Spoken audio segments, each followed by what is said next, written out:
Dios te bendiga. Bienvenidos a nuestra plataforma Extensión Ministerios Filadelfia, llegando hasta donde Dios nos lleve. Estamos en un estudio, un comentario devocional de la carta a los Efesios. Esta es la tercera parte. He comentado que es una carta no circunstancial, es decir, no obedece a que Pablo quiera resolver o atender una petición o un problema particular de una iglesia. Y pareciera que más que una carta dirigida a Éfeso, fue una carta a todas las iglesias, incluyendo Éfeso.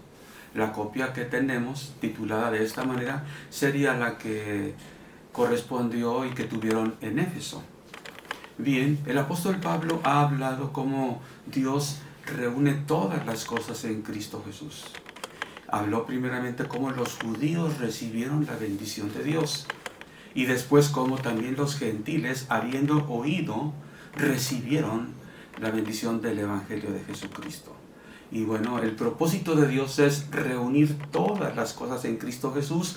Ese es el eje central que une la carta, que une los capítulos de la carta. Los temas, para hacer un tema, la magnífica obra de Jesucristo. Es una bella carta, es una carta magistral. En cuanto a la belleza de la escritura, el estilo y la unidad del tema. Tenemos que ver definitivamente cuál es el tema central. Hay otros temas, subtemas, pero vamos a ver en el hilo de la carta la obra de Cristo unificando todas las cosas. Bien, Pablo dice, habiendo oído de vuestra fe, no ceso de dar gracias y pido a Dios que alumbre los ojos de vuestro entendimiento. La vida cristiana no es todo automático, no es de que ya soy cristiano y todas las cosas las recibo per se. Hay que orar a Dios. Otras personas, nuestros anteriores en el camino de Cristo, oran por nosotros. Tú debes orar por aquellos que tú les hablaste de Cristo, que son nuevos. Tú no debes de dejar de orar. Pablo oraba por ellos. Oraba, dice, la carga que pesa sobre mí de todas las iglesias. Los tiene en mente en sus oraciones. El motivo de oración aquí es que Dios alumbre los ojos de su entendimiento para que sepáis la esperanza a que has sido llamado. Que sepamos qué podemos esperar. Una cosa es lo que tenemos. Puede ser que carecemos de muchas cosas, pero ¿cuántas de esas cosas que necesitamos podemos esperarlas? Porque Dios las tiene. Yo con frecuencia digo, hay muchos regalos en el cielo que tienen tu nombre. La fecha de entrega tal vez no es hoy ni mañana, pero ya están ahí. Jesucristo ya la ganó. ¿Cuáles las riquezas de la gloria en los santos? Que Dios alumbre nuestro entendimiento es una necesidad de cada día. ¿Cuál es la esperanza a que hemos sido llamados? ¿Cuántas cosas podemos esperar? ¿Y cuáles las riquezas de la gloria de su herencia en los santos? ¿Cuál es esa abundancia que Cristo nos heredó? Ahora, dice aquí que heredó en los santos, su herencia en los santos. La herencia de Dios para ti no es para que la disfrutes como el llanero solitario. Hay personas que dicen, yo no asisto a ninguna iglesia, pero soy cristiano, pero soy creyente. La herencia de Cristo es en los santos, o sea, dentro del cuerpo de Cristo. En la Biblia no hay cristianos que no se agrupan con una iglesia. No existen. El Espíritu Santo nos bautizó en un cuerpo, es decir, nos incorporó. Y nos manda constantemente, someteos unos a otros, orad por los otros, sobrellevad los unos las cargas de los otros. Es decir, la vida cristiana se vive en el cuerpo, en la familia de Dios. Fuera de ahí no se vive, no se puede vivir. Si tú no asistes a ninguna iglesia, bueno, tú ignoras cuál es la herencia en los santos. Estando en el cuerpo de Cristo es que tienes muchas, no sé si todas, prácticamente sí, las bendiciones de Dios. La herencia de Cristo Jesús es ahí. Bueno, dice después 19, y cuál la supereminente grandeza de su poder. Ok, ya habló Pablo de lo que podemos esperar. Porque es herencia, allá está. tiene tu nombre en los cielos. Ahora habla de la supereminente grandeza de su poder. No hay poder más grande. Ese poder que resucitó a Jesucristo de los muertos es el que opera en la iglesia de Jesucristo. Es la que opera en los cristianos. Bueno, ese poder es el que resucitó a Jesucristo de los muertos. La operación del poder de su fuerza. No podemos decir más para hablar de ese poder infinito, inimaginable. Toda la fuerza, todo el poder necesario, ahí está. En toda nuestra vida vamos a necesitar muy poquito de todo eso. Supereminente grandeza del poder de Dios. Todo lo que haga falta, ahí está. Fue lo que levantó a Jesucristo de los muertos. Tú no necesitas más poder que eso que opere en tu vida. Bueno, dice después, sobre todo principado y autoridad y poder y señorío. No necesitamos estar sobre los ángeles. Aquí habla de los ángeles de Satanás. Hay principados, hay potestades. Hay veces que se habla de que aquí hay en este territorio una potestad. Peter Wagner habla mucho de potestades, de espíritus territoriales y esas cosas que son ciertas, muy ciertas. Bueno, puede ser que en un lugar hay espíritu territorial, hay potestad, hay señorío, pero el poder de Cristo está sobre todo eso. Todo tiene que sujetarse al nombre de Jesucristo. Sobre todo principal y autoridad y poder y señorío. Y sobre todo el nombre que se nombra. Cualquier cosa que se diga es mucho menos que el poder de Jesucristo. Que se nombra no solo en este siglo, sino también en el venidero. Pablo está previendo que a futuro pudiera haber algo muy grande, algo muy poderoso, alguna potestad, algún ente espiritual fuerte está detrás de todo. Ahorita se habla de mucha fuerza demoníaca. El Apocalipsis nos habla de que aumentaría en los últimos años. Hay quien habla, creo que tiene mucho de razón, que estos eclipses penumbrales nos hablan de principio de dolores, penumbra. Los cielos nos hablan de que hay penumbra. Bueno, eso es aquí en la tierra. Hay penumbra y es principio de dolores. Hay muchas huestes de maldad operando, pero todo eso está bajo el poderío, bajo el señorío de Cristo, es decir, tiene que sujetarse. Y Dios sometió todas las cosas bajo los pies de Cristo. Dio a Cristo por cabeza sobre todas las cosas a la iglesia. Y esto es lo importante. Termina este capítulo hablando de lo que es la iglesia. De nada serviría si pensáramos que hay un Dios muy grande, un nombre poderoso de Cristo, y nosotros, iglesia, cristianos, endebles, debiluchos, no podemos hacer nada. No, se trata de que ese poder que resucitó a Jesucristo de los muertos es el que opera en su iglesia. La cuestión es que Cristo es cabeza de la iglesia. Y eso es lo maravilloso. Dice, la cual es su cuerpo. La iglesia es el cuerpo de Cristo. La plenitud de aquel que todo lo llena en todo. La iglesia debe operar con fuerza. La fuerza de Cristo. No menos. No es que la iglesia sea poderosa, no es que el cristiano sea poderosa, no es que el ministerio sea de poder. Cristo es el poderoso, Cristo es cabeza de la iglesia. Cuando la iglesia hace algo, debe ser dirigido por nuestra cabeza. Eso es la cabeza, dirección. Y si la cabeza, Cristo Jesús, dirige a la iglesia a hacer algo, es en esa supereminente grandeza de su poder. Bajo de él tiene que someterse todo. Y Pablo quiere que la iglesia sepa esto. No es que somos muy espirituales nosotros como iglesia fulana o sutana. No es que somos muy trabajadores. No es que somos muy activos. No es que en la iglesia hay muchos dones o ministerios. Es que la iglesia es el cuerpo de Cristo. Lo grande que puede haber en nosotros es lo que es de Cristo. Por eso Él vino, nos restauró, nos redimió, nos rescató. Por eso Él nos purifica, por eso Él quiere que nos santifiquemos. que nos apartemos de pecado, de mal, para Él operar, para que seamos uno con Él. Más adelante el apóstol Pablo va a hablar de la estatura del varón perfecto, va por ahí, pero terminamos este capítulo diciendo esto: la iglesia es el cuerpo de Cristo, como tal debemos operar.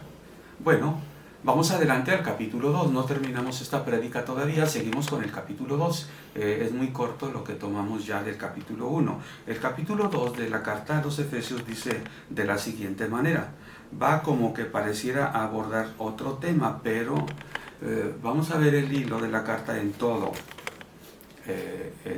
la epístola. Dice Efesios 2:1, y Él, Dios, os dio vida a vosotros cuando estabais muertos en vuestros delitos y pecados. Fíjate, aquí habla de vosotros, Pablo a los gentiles. Más adelante va a incluir los judíos con los gentiles. Os dio vida a vosotros cuando estabais muertos en vuestros delitos y pecados, en los cuales anduvisteis en otro tiempo, siguiendo la corriente de este mundo, conforme al príncipe de la potestad del aire, el espíritu que ahora opera en los hijos de desobediencia, entre los cuales también todos nosotros, ahí están nosotros, judíos y gentiles, vivimos en otro tiempo, en los deseos de nuestra carne, haciendo la voluntad de la carne y de los pensamientos, y éramos por naturaleza hijos de ira, lo mismo que los demás. No éramos superiores a los demás. El Señor nos rescató, pero éramos igual. Vivíamos así como el espíritu de desobediencia. Y Pablo allá dice, vivíamos los judíos, como también ustedes los gentiles, antes de escuchar el Evangelio. Bueno, pero Dios, que es rico en misericordia, dice el versículo 4, por su gran amor con que nos amó, aun estando nosotros muertos en pecados, nos dio vida juntamente con Cristo. Por gracia sois salvos. ¿Por qué somos hijos de Dios? ¿Por qué tenemos salvación? Por el amor de Dios. Dios que es rico en misericordia. Así como dice Juan 3:16, de tal manera amó Dios al mundo que dio a su Hijo unigénito, para que todo aquel que en Él crea no se pierda, sino tenga vida eterna. Por eso obtenemos salvación. Dice en otra parte, según el beneplácito de su amor. A él le plació. Todos los días debemos darle gracias a Dios por su amor con que nos ama. Estábamos muertos en pecados y en delitos, y Dios nos dio vida. Y esto es la gracia. Por gracia sois salvos. Pudiera cualquiera sentirse, ¿quién soy yo? Yo soy indigno. No puedo creer que todo eso aplique a mí. Yo he sido muy malo. Tienes razón. Yo soy indigno, no merezco. Tienes razón.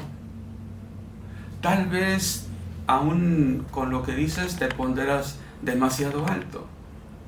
Tienes razón, no mereces. Tienes razón, eres indigno. Yo también. Por eso somos salvos por gracia, por el amor de Dios. Bueno, y juntamente con Él nos resucitó y asimismo nos hizo sentar en los lugares celestiales con Cristo Jesús. No es inalcanzable la persona de Jesucristo. Él está a la diestra del Padre, pero nosotros somos su cuerpo, allá estamos. La dirección de Él viene desde allá. No es de que Cristo aquí, es que nosotros estamos allá. Podemos decirlo de las dos maneras, y la Biblia lo dice de las dos maneras. Cristo dijo, estaré con vosotros para siempre. Aquí Pablo dice que nosotros estamos en los lugares celestiales con Cristo, sentado en los lugares celestiales. Alguien ha dicho por ahí, es bonito decir que mirando siempre para arriba, pero el cristiano debe ver siempre para abajo, porque está sentado en los lugares celestiales. ¿Hay algo más alto? Bueno, es manera de decirlo, no cabe duda. La riqueza de la palabra y el contenido abarca mucho.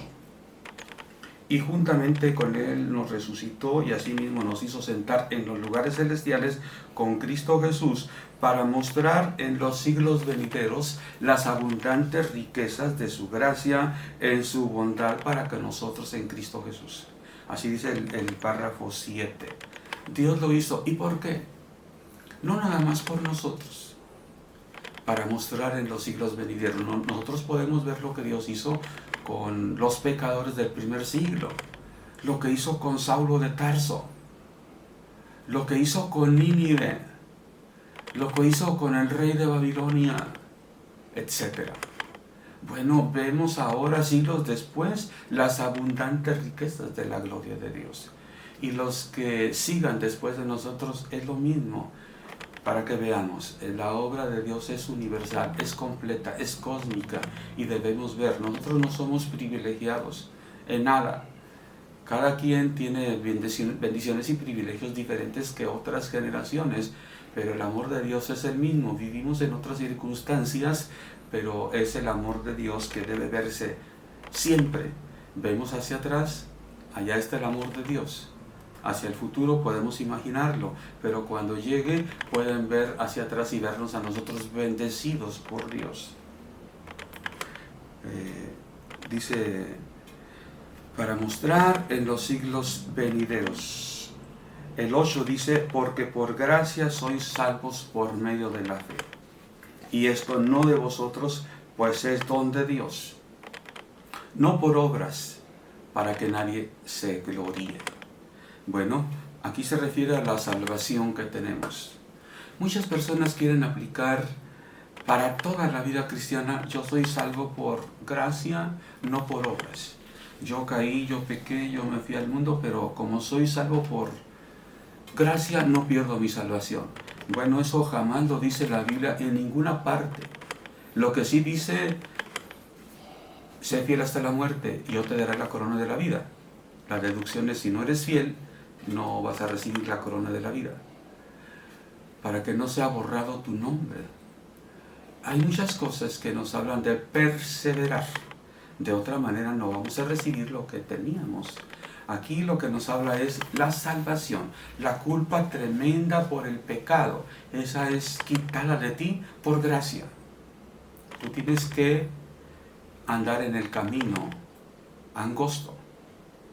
Entrar por la puerta estrecha es cuando recibimos la gracia, ahí estamos. Pero Jesucristo nos dijo que entremos por la puerta estrecha. También nos dijo que andemos por el camino angosto. Entrar es en un momento, en un instante. Yo entré hace 10 años, hace 20, hace 40, hace 50. ¿Hace cuántos años entraste tú por esa puerta estrecha? Ok, pero el camino angosto es para andarlo toda la vida. Tú puedes desviarte. Dice la Biblia, hacer sendas derechas para que lo cojo no se salga del camino. Tú tienes que perseverar. La salvación no se pierde. Tú puedes perderla. Dice para terminar, porque por gracia sois salvos por medio de la fe, y esto no de vosotros. No por obras para que nadie se gloríe. Tú no tienes por qué perder la salvación. Los recursos están para que tú camines y perseveres. Pero la Biblia nos habla de que algunos apostatarán de la fe. ¿Qué quiere decir? Que se apartarán. ¿Y van a ir al cielo como quiera? De ninguna manera. Hay que leer los mensajes a las iglesias en Apocalipsis. No erréis, dice la palabra de Dios. Hay que conocer las Escrituras. Porque somos hechura suya, creados en Cristo Jesús, para buenas obras, las cuales Dios preparó de antemano para que anduviésemos en ellas. Ok, no somos salvos por obras, pero Dios nos salva por gracia y nos prepara para que andemos en buenas obras. Obviamente no para obtener salvación, sino porque el cristiano debe vivir lleno de buenas obras. La iglesia debe estar abundante su acción en buenas obras, porque Dios nos hizo para eso. Y para eso nos redimió, para que anunciemos las virtudes de Él, para testimonio de su gloria, para los siglos venideros que vean el amor de Dios. Dios te bendiga.